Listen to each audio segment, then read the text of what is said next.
Welcome to Season 5, Episode 11 of the Tapping Into podcast. And we are at the end of the season for now, but I do potentially have one or two more others that will come later as special editions. So if you're new to this podcast, then definitely check out the previous episodes of this season and all 4 other seasons and all my amazing guests. This podcast is sponsored by Wellbeing, an award-winning cult beauty and wellbeing brand steeped in ritual, powered by nature, focused on self-care and finessed by science. And if you haven't tried it yet, I just really recommend treating yourself, a friend or a loved one, or getting it on your wish list. It is really hard to describe how lovely and powerful this scent is. Wellbeing are offering you a chance to feel relaxed, restored and renewed by giving you an exclusive 20% discount using the codes Tapping for Mums in all caps on their website. In this week's episode, I chat to Kate Moryoussef, a fellow tapper and host of the ADHD Women's Wellbeing podcast. She's also an ADHD lifestyle and wellbeing coach and helps overwhelmed yet unfulfilled women find more calm, balance, health, compassion, creativity and clarity. She's recently launched the ADHD Women's Hormone series, helping and empowering neurodivergent women to understand the intersection of their hormone imbalances alongside their ADHD and or autism. Kate shares with us how she learned about her own ADHD diagnosis while navigating a diagnosis for her daughter, whilst in the midst of lockdown and homeschooling. Coming from a family where her brother's ADHD was diagnosed when they were young, Kate felt the impact that many women are realising these days. ADHD in girls was not diagnosed in the 80s and 90s as it was thought to be just a boy's thing that they would grow out of.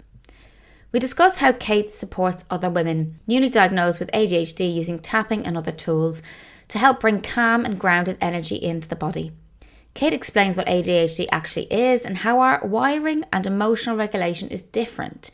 That is difficult in a world, society and conditioning set up for neurotypical people. I asked Kate about the recent Panorama documentary about the rise in ADHD diagnosis and gets her views on why the documentary has been so damaging, especially to newly diagnosed women. There is so much in this episode, and if you or anyone around you is navigating a diagnosis or is newly diagnosed or thinks you might have ADHD, I really encourage you to listen and share this far and wide. Kate has some great resources to help you too. You can find out more about Kate on her website, ADHDwomenswellbeing.co.uk, or follow her on Instagram, ADHD_womenswellbeing_pod. It would be so great to hear your thoughts on this episode as well as all the other episodes that we've had in this season. I really, really hope you've enjoyed all these podcasts as much as I have enjoyed recording them and bringing them to you. And I hope to have 2 more special guests in the next few months to share with you.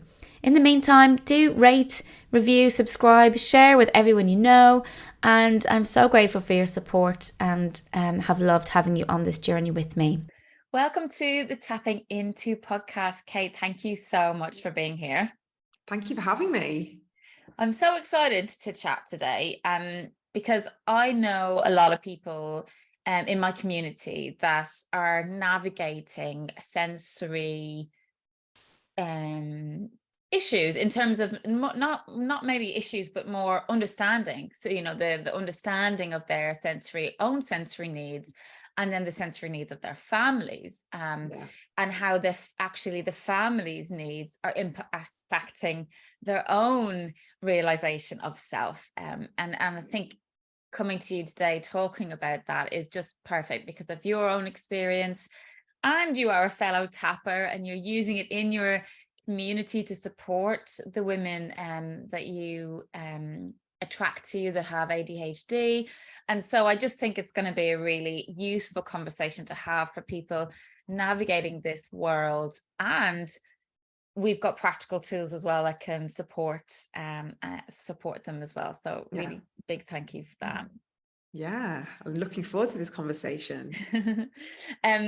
Let's start with you and your journey into ADHD, your kind of awareness and understanding, diagnosis, and then I'd love to then get to kind of how you came to tapping as well. So kind of maybe a little bit of the journey for us.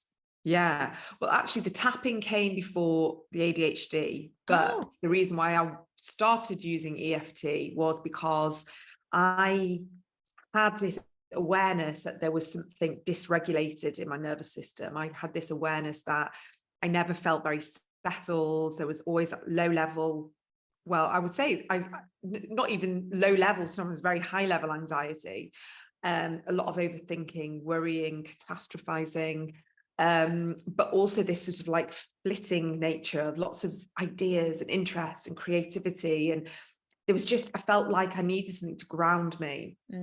And so I got the diagnosis as I was going through my EFT training. And the reason why I loved EFT so much was because it helped me. It just calmed something down within me that I'd never found anywhere else before. So it made me realize how important it was for other people with ADHD. But my ADHD diagnosis journey, I've always known about ADHD. It's been in my family. My brothers were diagnosed at young, when they were young kids, back in the early 90s. And it was still very much then a boys' disorder.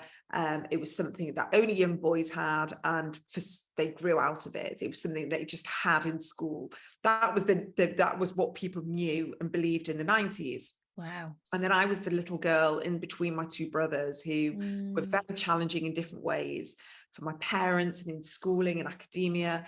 And I just kind of got my head down and got on with it and internalized, kept quiet, very shy, didn't want to be disruptive. I was the opposite of what my brothers were. Of course, yeah. But there was a lot of daydreaming. There was a lot of looking out the window. There was a lot of not understanding things, but not really wanting to ask any questions. A lot of thinking things in different ways, but being like, why is no one else thinking what I'm thinking? Or why is no one else like confused about that? So everything was internalized, and it was just years and years of suppressing, pushing down. And then it was only when one of my kids was she was going through some sort of challenges at school, and then we obviously had lockdown in 2020. I was homeschooling her, and finally I was like, this is not just dyslexia, this is not just dyspraxia, there is something else going on. And that is when I started reading about ADHD in girls, and there was just so many like pennies dropping, in every like moment of my life, but also seeing it for her and seeing myself in her. And it was like all this inner child stuff coming up, and it was we were navigating COVID, navigating homeschooling, God.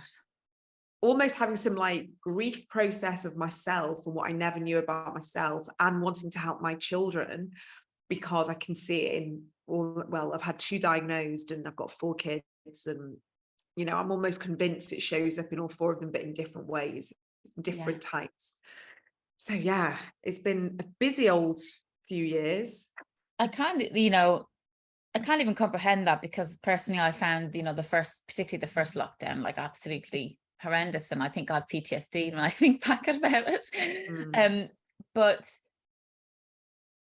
that must have been so triggering for you, like just to understand. Like, I'm just thinking of your little self, the inner child of you, the wounding, the pain, the isolation, maybe the feeling abandoned, feeling not heard, unsupported, misunderstood, the masking, the good girl complex, like just all flooding into me now. And I just feel so much, I don't know, compassion for your younger self, because that is an awful lot to deal with. Yeah, thank you for that. And yeah, I feel like you just looked into my soul for a second then. And it was very much like that, combined with a parents' divorce at about 12 or 13, and we were living in a different country abroad with a different language. Wow. Moving schools like every few weeks, months. It was when I look back at my kids, because they're all that age now in different capacities of going through that sort of trauma from the age of about 10 to pretty much when I left home and kind of ran into my husband's arms, and from a very young age. And it was just survival, genuine. Mm. And I only understand that now as a sort of nearly 43-year-old woman with 4 kids, that my nervous system was like on fight or flight the whole time. And I just got on with it. I had no choice. Yeah. So now I understand with my training and now understanding how it looks, I never gave myself any validation that there was quite a bit of trauma there. And so yeah, the ADHD diagnosis was actually very validating, very helpful, because I could piece lots of things together. And it also has helped me navigate lots of things like the anxiety and the worry, and this dysregulated sort of nervous system, which has been like my raison d'etre of helping other women, and also using EFT, using tapping from a very sort of like somatic place of just like grounding, like literally just in your body. So yeah, it's been incredibly helpful. And I know that a lot of my clients who've got ADHD also find it very, very helpful.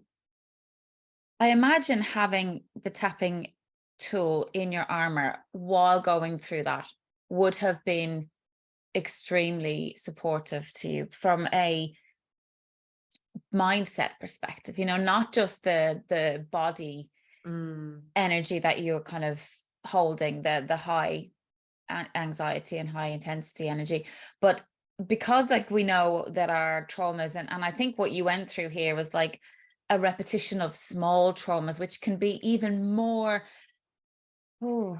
damaging, than the single bigger traumas, and especially at a young age, and our mindsets being created so early, that your view of yourself was so impacted and shaped by your position in the family, by what else was going on around you, by all the moving and things like that, that to then be able to reframe that for yourself and allow yourself to be seen, with the validation, obviously that must have really helped as well.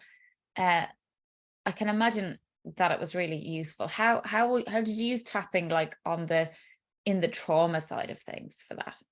Yeah, so I I initially came to tapping. I'd never had any knowledge of it or anything. I went to see what I thought, who I thought was a counsellor, and I'd just had a miscarriage late on, and I wanted to try for more children, but I couldn't get past that block of that fear of having another miscarriage.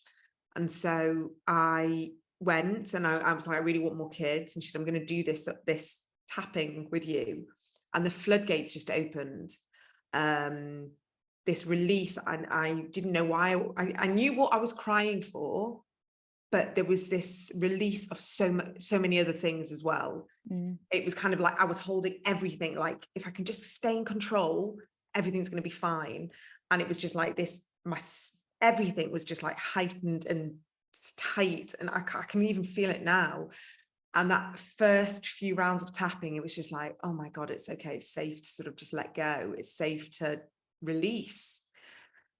And then I just felt like this clarity afterwards that it's okay. Like it's okay to try again. And that's what opened it up to me. And then when I'd gone, I guess when I was processing a lot, and when we go through the training of EFT, and also helping my kids during lockdown, helping myself, I'd just go into a room and just tap.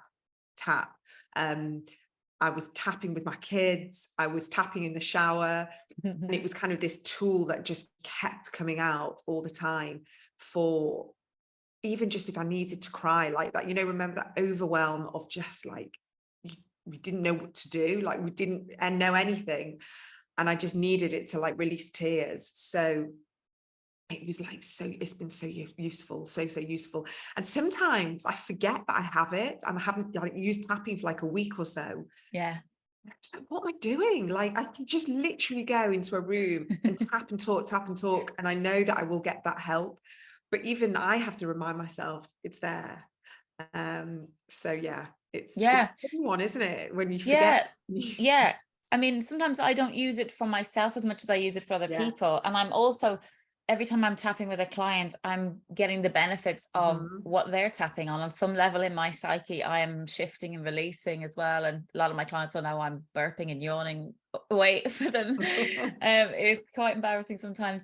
So let's go back a step a little bit and actually unpick what ADHD is and what we know of it now, because you do reference kind of what was known of it in the early 90s and that it was a boy thing. And we've heard a lot in the news of the past few years that women are becoming diagnosed at like a really, really high level, maybe compared to before. And there's research now about girls masking and all that kind of stuff. So let's chat about like what ADHD is and how it presents. So, I mean, first of all, it's the ADHD, attention deficit hyperactivity disorder. And the words deficit and disorder are just, it's the whole thing, the whole name doesn't really sort of, it lends to the stigma. So it's a neurodevelopmental difference. So yes, our brains are different. There is this neurodivergent where we see things and we look at things differently, and the way we manage our nervous system is different, and how we regulate our emotions is different. But it's not a deficit and it's not a disorder. It's just a difference. And very often in this world that we're navigating, it's made up for neurotypicals. But actually, if we could live on this sort of magical island where we could work with all our strengths and we could live in the way and work in the way that suited us, we would be flying. It's just that we are kind of swimming upstream against a society and conditioning that doesn't necessarily sort of lend itself to the way our brains thrive. So that in itself is tricky, because we are not sort of, we're in these sort of conformities that don't work for us very well. But when we are able to work and live and breathe and do all the things and sleep in the way that feels good to us, life does feel easier. Going back to women, girls, we now know that there's no reason men and boys should have more ADHD. Like, that's not it. It's a split ratio.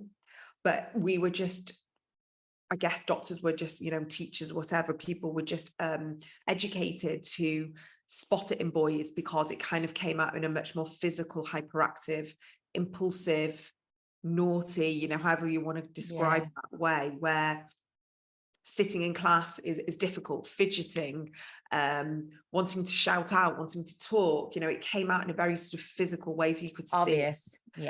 Whereas girls, it is, like you say, the masking and that a lot of internalization. So that sort of hyperactivity is going on internally. So we've got very busy brains, and our nervous system's very busy, and our emotions are very busy, but it's all internalized. So we're sort of, it's almost, we contain it and we contain it, and then puberty happens, and then all our hormones are there, and sometimes we can only contain it for so long until something quite big happens, like childbirth, perimenopause, a big life change, illness, stress. I mean, the amount of stress that we hold as women now, we're doing everything and all the things. And so there's no, I get really angry when people say that ADHD is a trend, or it's very topical at the moment, or everyone's being diagnosed with ADHD. It's because we are understanding it better, and we're understanding the nuances of it better, and we are able to backtrack through our lives and see how it showed up through a lens of more empowerment and more knowledge and more trained, specialists and experts. But there's not enough of them, which is why there's this huge backlog for people waiting for diagnoses. And very often we know it's genetic. So we will have seen this pan out. We talk about generational cycles and family patterns. We would have seen this pan out through the generations, and we would have seen this through chaos, dysfunction, addiction, trauma, breakdowns, mental health issues, suicide. The list goes on. And that is when people start getting a little bit more inner peace, that they are able to get these answers.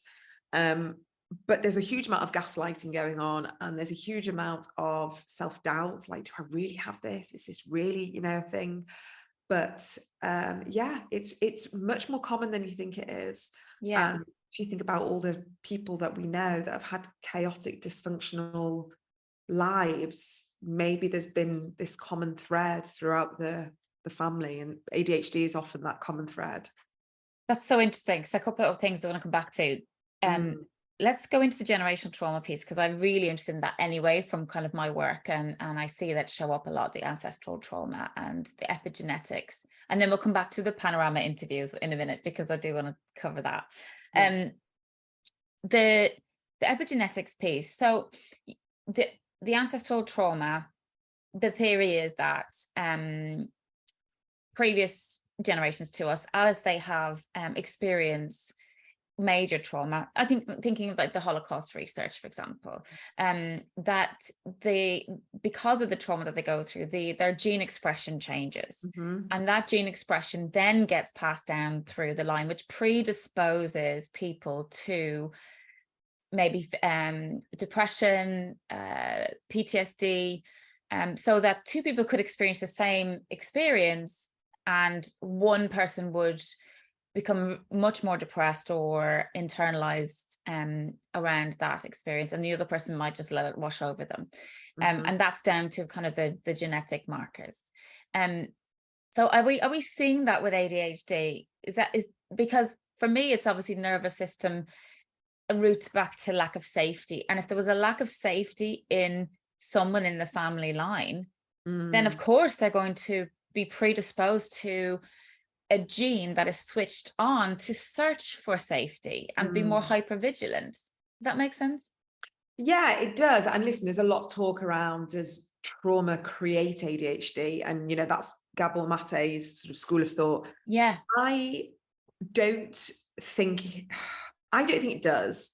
I believe that it is there genetically, but what I do believe is, with sort of the epigenetic side, is that we could have had maybe sort of more a stable upbringing, or financial safety, or parents have stayed together, or there hasn't been addiction, and the ADHD is still there, but it may not be so high on the spectrum. And we do know that it's a spectrum. We know that some people are much more debilitated by it, and some people, maybe they know they have it, but actually they've got the right scaffolding in place, they've got a good partner, financially they can afford help, all these things. It all contributes this from a societal perspective.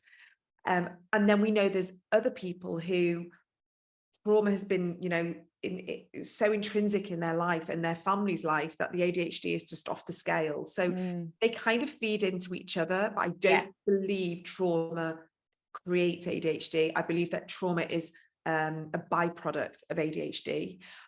It's typically always there, because if you think about, we're the first generation of women who are understanding that we've got ADHD.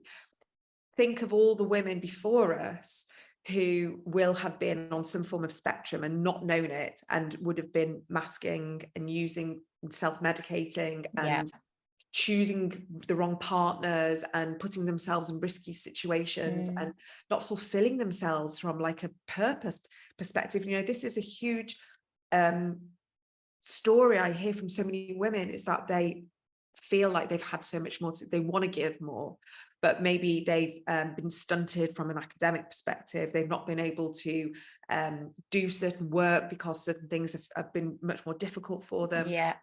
So it's kind of like this opportunity, is a new chapter for people to kind of go, right, now I understand, I'm not stupid, I'm not lazy, this is not a deficit, this is not a disorder, this is just me now needing to understand that I need some help in this capacity so I can shine in that capacity. And that understanding and that awareness is huge for people. It's groundbreaking, because it all of a sudden their self-belief system changes.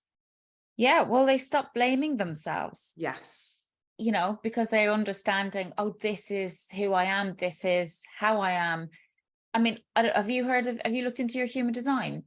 Yes. So I find that with human design, it's like, oh, that's what I'm like, that's my type, that's why I do certain things, that's why I burn out, that's why I'm really great at getting stuff done, but then I fall off the cliff afterwards. And understing that there's a relationship there, isn't there? It's like, actually, if you can understand why you are the way you are, it takes away so much of the blame. And actually, I found that with the ancestral piece, just bringing that round, is when you realize that it's not your trauma, you haven't done anything wrong, you've just been in a genetic line where there has been previous traumas, you're able to take away that the guilt and the shame of carrying certain things, certain responsibilities, certain emotions, energies, because you realize it's not yours. Totally. And that in itself, we, again, with ADHD, we see a lot of people pleasing, perfectionism, lack of boundaries, and that's learned behavior. We've seen that, through the cycles, and it's really empowering to know that we can break that. It's scary though, because we only know one way of living, and then we're able to kind of go, okay, what do I want to choose now? Like, how do I want to choose where to live? And it can be very heavy energy. We're very typically empaths as well, highly sensitive. There's something called RSD, which is rejection sensitivity dysphoria, which seems to be a running thread, a really common thread through most people that have got ADHD. They really do sort of resonate with the RSD side of their ADHD. What's that? So it's rejection sensitivity dysphoria. And what that means is we're so highly sensitive. There's this fear of criticism, rejection. I would say it's kind of ostracization. Anything that involves someone telling us that we've not done a good job, or we're going to get found out, or we're going to get fired, or someone's going to break up with us. It's like our nervous system is constantly heightened, ready. And it's because of that we're sort of on this, like I said, this sort of fight or flight, state the whole time, which is why burnout, stress, autoimmune issues are so prevalent in the ADHD community, because we're the watch keepers. If you want to change it around, we're the ones that were typically, sat outside the cave watching out for danger, this hypervigilance that, again, I hear all the time, and something that I really resonated with is we're just always waiting for things to happen, and I'm like that with my kids. It's terrible. It's something that I am constantly working on. And it's not a relaxing way to live. No. Yeah. My God, I can't. But we're very good at I guess, sort of being there to be like 2 steps ahead. We're very good at watching the situation and kind of planning. So we're good people to have as health and safety teams. All the pitfalls and the dangers that could be coming. But I mean, that's exhausting, right? Because you're living in your head rather than in your intuition, perhaps, or in your body. Would that be right? Very much so. So a huge amount of work that I try and do with my clients, but also for myself, is dropping from my head the busy mind that will keep going if we let it the whole time, and coming back into our bodies and kind of like calming our bodies down and telling ourselves it's safe to relax, it's safe to rest, that we don't have to be productive. And it's, we have this sort of typical way of being like in a hyper focus mode, or just completely zombified, because to do the in between is really hard. Like just to sort of sit on a couch and chill and not be worrying about, I should be answering this email and what lunch do I need to be doing. That's really, really hard for us. So we have to train ourselves. We have to retrain our programming to be okay with resting and feeling calm, and it's okay to have a break, and it's safe to just kind of enjoy ourselves and have fun and relax. I think enjoyment is coming up for me and my clients a lot recently. It's like we're actually taking life far too seriously because of this lack of safety and this hypervigilance. We're constantly looking for the dangers rather than looking for the joy in the moment. And I'm kind of getting the feeling that we don't have to wait till we have a diagnosis. We don't have to have a diagnosis. Correct. To bring ourselves to this space where we can actually just reclaim our the way we think about ourselves and our power, for want of a better word. You know, like, we don't have to hit rock bottom before we start to make some improvements and changes. Safety is, like, I see this with a lot of my clients. Safety is key, you know, and then that is what tapping does. It hacks the brain into feeling safe and allows everything to drop in, basically. But for somebody with ADHD, safety is like more of a priority. So really focusing on the somatic practices, the choosing, you know, that I choose to feel safe. I you know, the empowered side of the tapping will really, I would presume, would help that grounding in, that dropping in.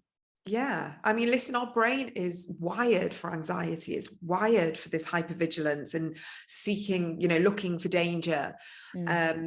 And that is really great in very small bursts when we really need it. But to live like that constantly every day, like you said, is exhausting. But it also causes other illnesses and lots of mental health problems. So we have to almost make this daily intention, you know, waking up in the morning with this daily intention of seeking enjoyment, seeking joy, seeking rest, seeking peace, relaxation in some capacity. And listen, you know, I know we all live in this sort of very fast-paced real world with kids and work and life and responsibilities. But even if we can find a few micro moments just dotted where we're not sitting on our phone checking emails while having a coffee. And I have to remind myself this every day, like every single day I wake up and it's like Groundhog Day, genuinely, because my brain automatically is check all social media, check emails, what are you doing today? What shopping needs to be, blah, blah, blah, blah. That's like my brain. But I have to then make that decision. Okay, do I want my nervous system straight away at 7 a.m. to be like frazzled? Yeah.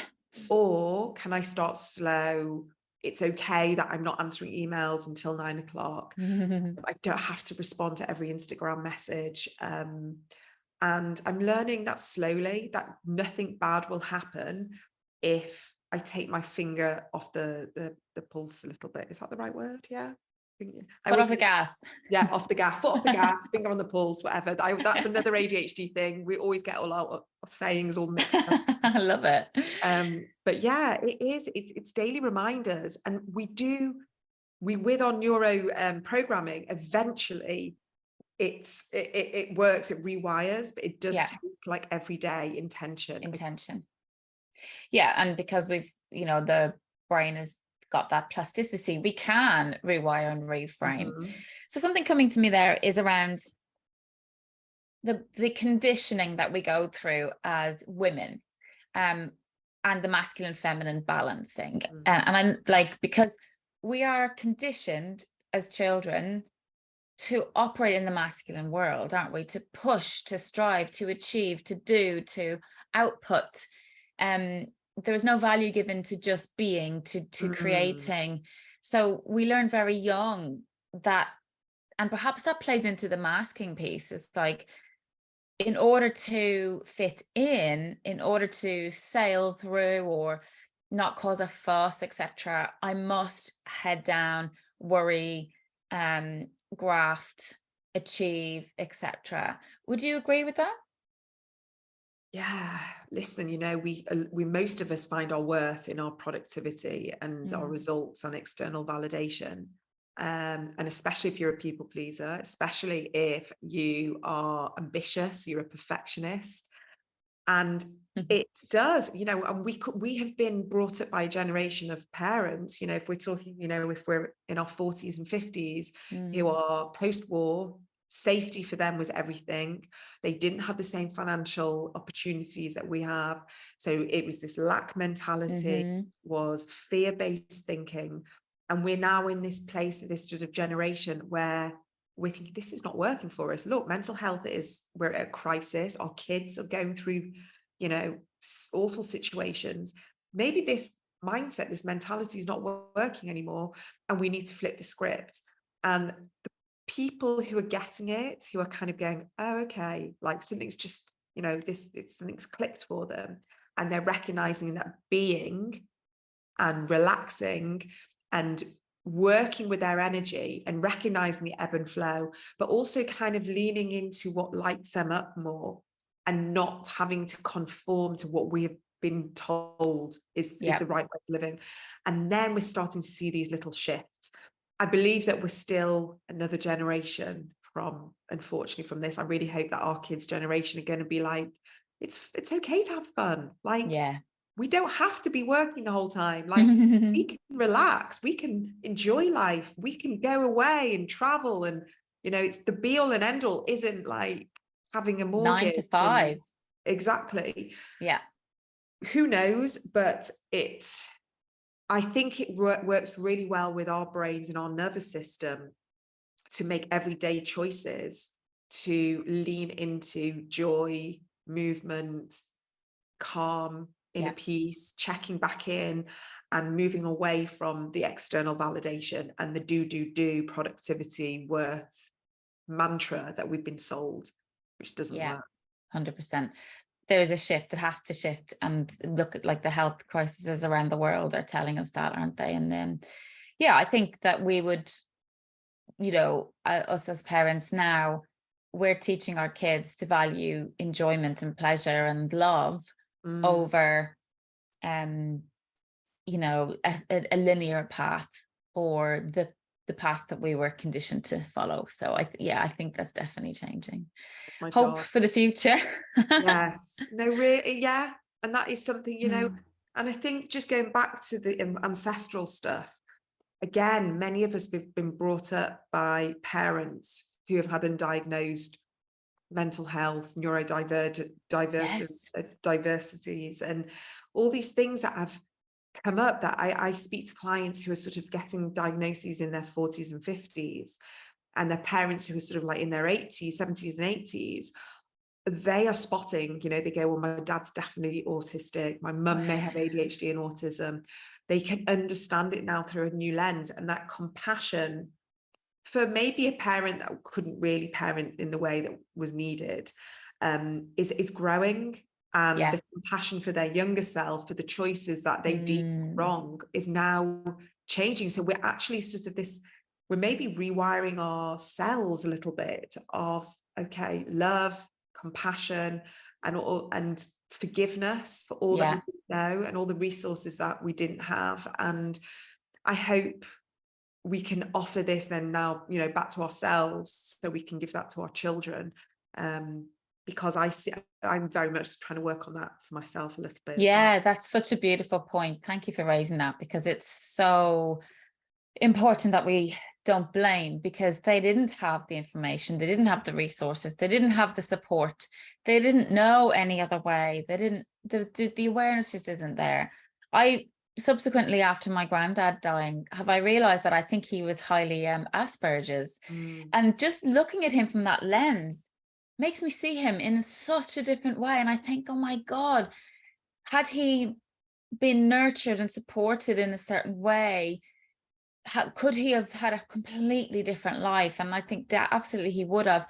But my dad and my aunts and uncles would have been raised in a different way as well. And I can see the impact of that. And my parents were very conscious to try and break their generational upbringing, luckily for me. And, you know, not everyone has parents that were able to do that. So I think that, you know, I'm very grateful for that. And it's definitely helped me. But yeah, I've absolutely felt the ancestral piece in different ways. And, you know, I don't know, like, would it be true that a lot of people would have these symptoms, but just these varying degrees? And when I let's touch on the Panorama documentary. I had a look at that the other day, and you know, they oh God, I've lost what I was going to say. Happens to me all the time. There's the old perimenopause brain coming into play. Oh God, what was I going to say? It'll come to you, I'm sure, when you say yeah. So the Panorama interview, that was so triggering and so disruptive and unsettling for so many people. And they I was just reading before that apparently it's the second most complained Panorama program all the time. Wow. And they were only a few hundred complaints away from it being the top most complained panorama. So that Wow. shows how Damaging. bad and damaging it was, and how they could have really helped people. They could have used that platform to really validate and help people. Yeah. They basically did the absolute opposite. And I've had so many messages from people saying they were either diagnosed at one of these clinics or currently waiting to be diagnosed, and now they don't know what to do. They don't know, should they be waiting on a 5-year waiting list for NHS, or should they go ahead and go, with a private diagnosis, which is pretty much the only thing they can do if they want to get medication. So there's people there thinking, oh, this is okay, I'm waiting for the diagnosis and I'm going to understand myself better. And then this huge kind of like curveballs hit them, where they're like, well, will I even be believed? Have I even got this thing? This is ridiculous. Like, I'm not going to be believed now, and everyone's going to dismiss it. So it's been, really awful. And I was sort of picking up so many pieces from it, and so many other people were as well in this community.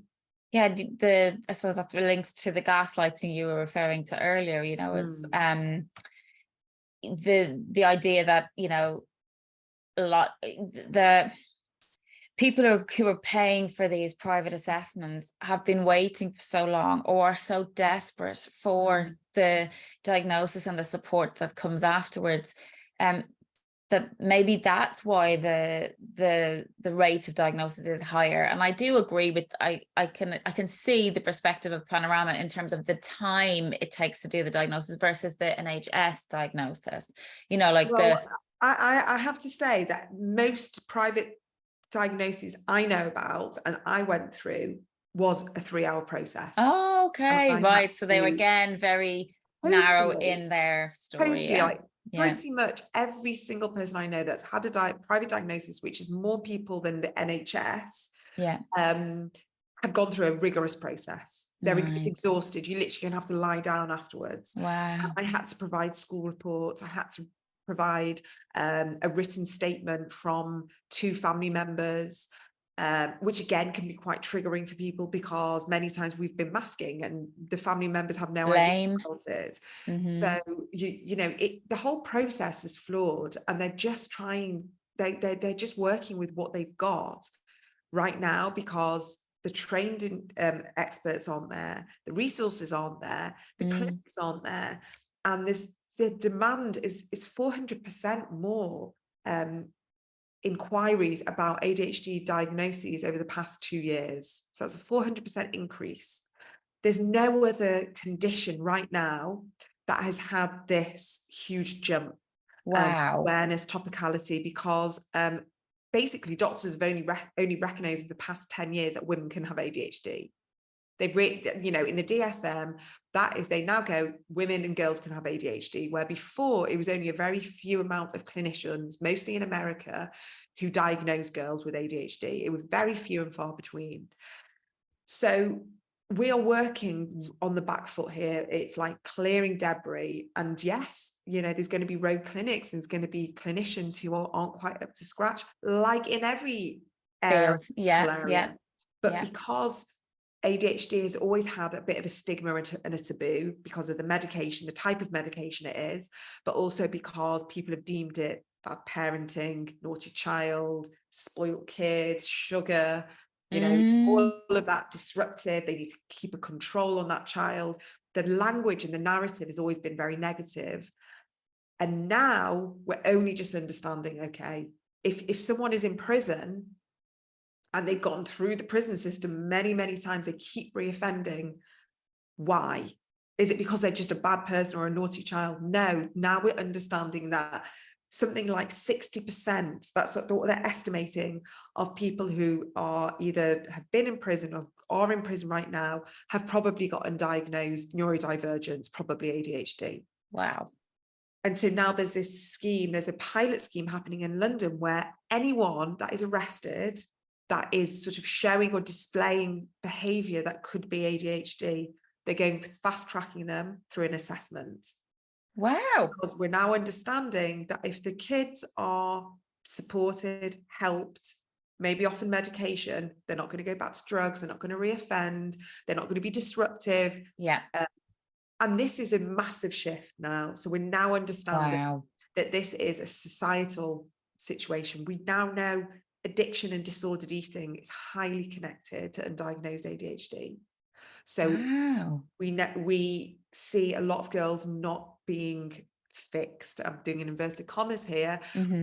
Or they go back to this sort of pattern of disordered eating because they can't understand why. When they get the ADHD diagnosis, perhaps they're put on the right medication, or they understand why their brain is sort of doing, this behavior. That gives them the compassion to kind of like look at things differently. So we're getting psychiatrists understanding where ADHD is playing with addiction and disordered eating. Wow. It's a much bigger picture. And so when I have people come to me and say they've never understood why binge eating, they can't keep a control of their binge eating, why they have had alcohol problems, they go to cocaine, they just can't sort of control the way they eat or don't eat. We know now that undiagnosed ADHD can often play a big part in this. So for the people who are going through the diagnosis process or have had a diagnosis, what does the diagnosis give other than validation? And, I suppose like with children, I suppose it also helps with getting the support in school in place. I would assume that they get the right like aids in the classroom to support them and so on. So yeah, talk us through maybe for kids and for adults what the benefit of a diagnosis is. So let's start with kids. So for kids, like you say, we get the accommodations. We hope, again, the SEND teachers in schools are amazing. Are they really up to date with ADHD? Probably not. We know ADHD doesn't travel alone with other education needs like dyslexia, dyspraxia, dyscalculia. We know very often they sort of all come under the same umbrella.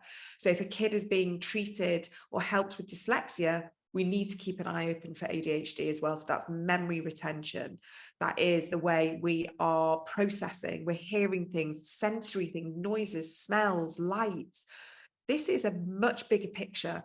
And so we need to be understanding kids and sort of say, right, that school environment, that classroom environment is not going to be helping them. They can't sit there for an hour and retain information and be told to sit still without fidgeting, tapping, asking questions. Their brain needs stimulating in different ways, but it also needs calming and quietening in different ways. They need more rest breaks. They need environments that haven't got a million noises and more neutral. I heard was really like this. Some schools are more like neutral, so they don't put all the artwork all over the place, hanging off washing lines and everything that I've seen, where everything's like Hessian based and it's just calmer overall. Yeah, because we also know that we have this gravitational pull towards nature.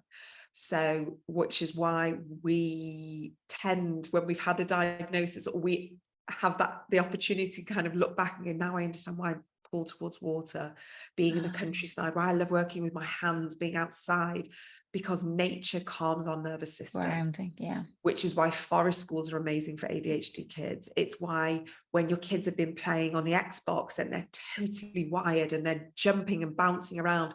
You say, right, dog walk in the rain, get out. All of a sudden you'll see that they switch. So this diagnosis is almost like a compass for us to come back to. It's a way of us understanding what works, what doesn't, where we thrive, where our strengths are, how we can help our kids, where teachers can help them with their kids. What are the best ways that we can use our energy as well? So it's incredibly empowering to have a diagnosis, and it's not a label. It's not like, you're just doing that so you get extra time on a test, you're doing that because so you can sort of just say that you can't concentrate. This is much bigger. Self-understanding, and this is amazing for the self-esteem of kids when they can understand, when they're mature enough to understand, okay, my brain just works differently. This is just a different way, and my brain doesn't suit that crazy, busy, noisy environment. I need to be somewhere where maybe I'm having a bit more one-to-one or quiet time, or I'm able to just kind of chill a little bit. Then from a parenting perspective, It allows the parent to understand the child, Mm. and allows the parent to read books, listen to podcasts, go to groups, get help, coaching, whatever that is.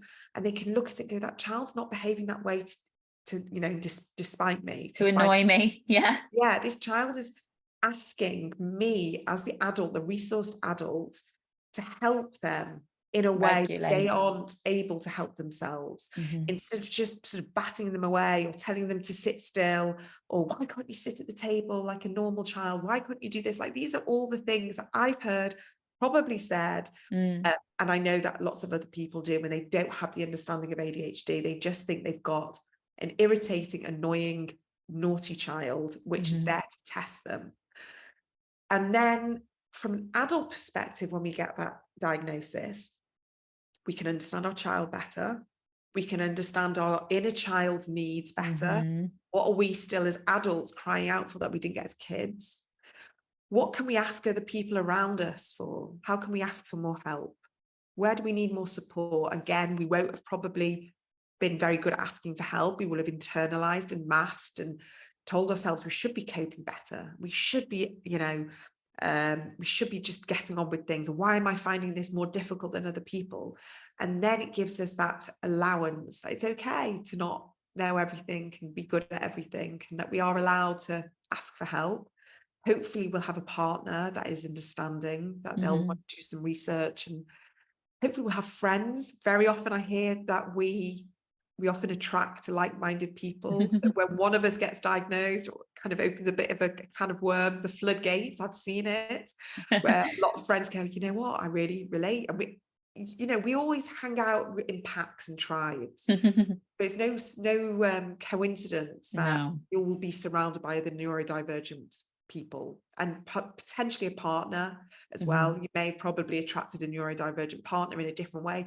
I see very often autistic and ADHD together, because if you think about the yin and the yang, that there are crossovers, there's lots of synergy, but sometimes we are looking as the ADHD person for someone that is very kind of like organized, routine led. Systems are very important, because we are looking for that we don't have in ourselves. So, but then the autistic person is perhaps looking for someone that's a little bit more kind of free-spirited and a bit messier, that they can kind of delve into that world a little bit without them having to do it. So yeah. But then on the flip side, sometimes sadly we see it, the clash, and that clash can be also quite difficult to live with as well, when we were sort of triggering each other and offsetting each other and all things like that. So if you're working in an office and you get a diagnosis, you have a right to ask for accommodation if it feels safe and comfortable to bring it up. You have a right to question and maybe have conversations about different ways of working, that they'll get the best out of you, that you'll be the most productive way that you could work, and they can help you kind of feel more regulated. And remember, stress and burnout is much more prevalent in the neurodivergent community. So how do we work without being this sort of overworker, overcompensating, this workaholic, where we can still do our job, really well, but actually it's okay to kind of like switch off and kind of, I'm offline now. These are my working boundaries. Yes. So it gives us a huge permission and empowerment. So yeah, it's not a label. It's an opportunity to step into a new way of living that works better for you. I love that. I've a friend of mine, her husband and 4 children, well, 3 of the 4, maybe all 4, have recently had varying diagnoses. And as a man in his mid-40s, he was extremely triggered. I think his inner child felt very, very let down, very wounded. How are you seeing that in your community, like that the diagnosis is actually bringing up a lot of the vulnerability and trauma from childhood? Yeah, it is like, that's it. We look back and we retrospectively kind of go through all the different times of what if things were different. If I'd made that decision, or someone had helped me there, or had that support. But as we all know, we can only move forward. So we can't change the past, but we can try and forgive, and we can send ourselves love and compassion to that younger self. And it's actually so healing. Like you can't underestimate going back. And I do quite a lot of sort of inner child self-compassion EFT. Yeah. Because there's often that block there that we can't move past, of the anger and resentment and grief. Like, why didn't they see? Why didn't I get that help? Yeah. If only I'd known. And it goes back to not fulfilling our potential. Like, if I'd done this, I could have graduated, I could have gone to uni, could have got a better job. And I always think, like, let's do that self-compassion healing, that inner child healing, and let's see what that releases and what kind of like gives us permission to step into. And so, yeah, just going back and talking to that younger version of ourselves in a tapping sort of practice is incredibly healing. And I use inner myself. child in nearly every single event, session with the client, because it holds the key to the mindset and the being able to reframe and let go of old beliefs, old patterns. That's going to be key to actually navigating life going forward with this awareness and increased self-compassion and forgiveness. So yeah, I'm so glad that you are using that as well. It's so powerful. Yeah, definitely. And there's always a wounded child there, you know, no matter however you present yourself. Yep. Any the most confident person, you just need to do 5 minutes of tapping and you'll find out. But it's kind of like, what part is leading the show? What part do you want to move forward? Like, what part of you is more, it's gonna like take that future you and start kind of like living. So it doesn't matter how old you are. And a lot of people I hear go, oh, what's the point of a diagnosis? I'm in my 50s, there's no point. And I actually think, well, yeah, have you got dreams? Have you got desires? You got ambitions? Like what? And then maybe either a diagnosis or going back and kind of helping that inner child and letting her go, or like giving her that love, that compassion that she was seeking. Yeah. Like you say, is like that unlocking the door to, you know, new career changes, new partners. It's limitless, the potential when you clear those old limiting beliefs and behaviors. And I think awareness is the biggest part of that. And that can come from the diagnosis. So I think it's a beautiful full circle there. So for somebody listening who thinks, oh my God, I might have ADHD, where do you start? What do you do?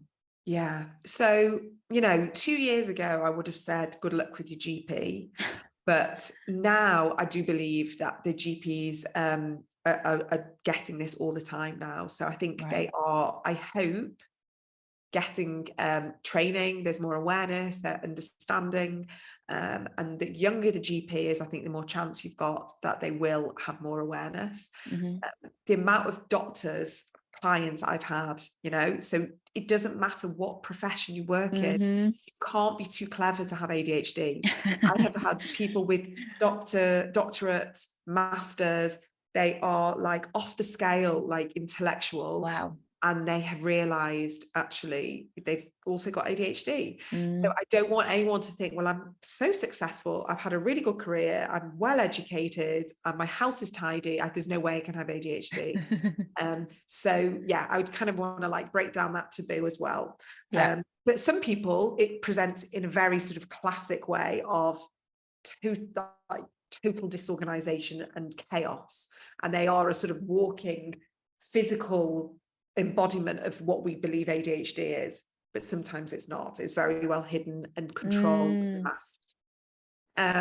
So go to your GP and and you have to be the advocate. You have to kind of go in there and go, right, I'm going to do an online test for myself, just to kind of know in myself that I'm not going to gaslight myself, but I'm not going to let someone else gaslight me. I'm going to really do the research, listen to some podcasts, read a book, you know, really kind of go in there with this self-confidence of, I think I definitely have ADHD and I'd really like a referral, please. because then you are going in there empowered, knowing that you're advocating for yourself, because remember, no one's been advocating for us all these years.